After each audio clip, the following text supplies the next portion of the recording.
7টি ধ্বংসাত্মক অপরাধ থেকে বেঁচে থাকতে বলছে আমাদের। তাহলে এই 7 অপরাধ এখন আমরা শুনবো, শোনার পর দেখবো কারো মধ্যে থাকলে বের করে দিব, না থাকলে ভবিষ্যতে যেন আমরা না করি। বলেন ইনশাআল্লাহ। قال رسول الله صلى الله عليه وسلم اجتنبوا السبع الموبقات।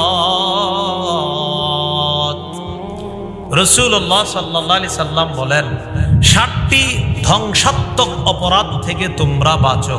বলেন তো কয়টি অপরাধ আমাদেরকে ধ্বংস করে দেয়? ক্বালু ওয়া মা হুন্না ইয়া রাসূলুল্লাহ। সাহাবীগণ প্রশ্ন করলেন, হুজুর এই 7টি অপরাধ কি?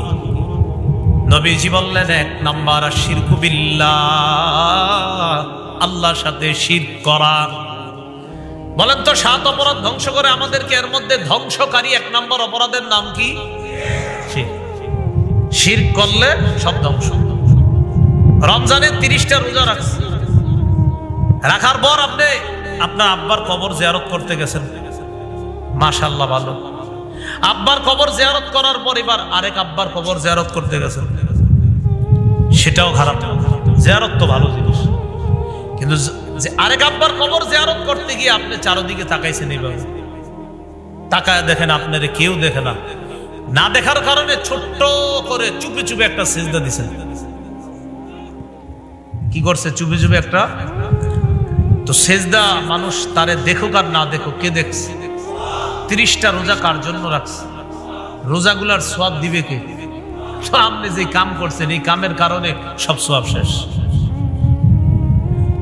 সূরা জুমারের 65 নম্বর আয়াতে আল্লাহ বলেন, ওয়ালাকাদ উহিয়া ইলাইকা ওয়া ইলাল্লাযিনা মিন ক্বাবলিকা লাইন আশরাকতা লায়াহবাতান্না আমালুকা ওয়া লাতাকুনান্না মিনাল খাসিরিন।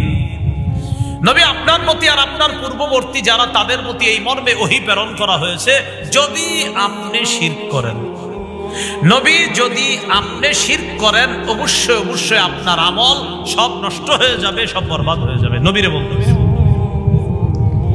আমি আপনাদের হাতে পায়ে ধরে বলি, জীবনে যা করেন আর না করেন, একটা কাজ ভুলেও করেন না। কয়টা কাজ? স্বপ্নেও করেন না, ভুলেও করেন না। মানে স্বপ্নে করলে যদিও মাফ, স্বপ্ন তো আপনার হাতে না, কিন্তু এরপরে আল্লাহরে বলবেন, আল্লাহ এই কামটা যাতে আমি স্বপ্নেও না করি। দোয়াটা করবেন ইনশাআল্লাহ। সেটা হলো শিরিক। আল্লাহরে বলবেন, আল্লাহ জানা শিরিক অজানা শিরিক থেকে তোমার কাছে পানা চাই, ভবিষ্যতে জানা অজানা শিরিক যেন না করি, আল্লাহ আমাকে বাঁচান। মাবুদ গো, আমি যেন স্বপ্নেও শিরিক না করি। এটা আল্লাহরে বলবেন।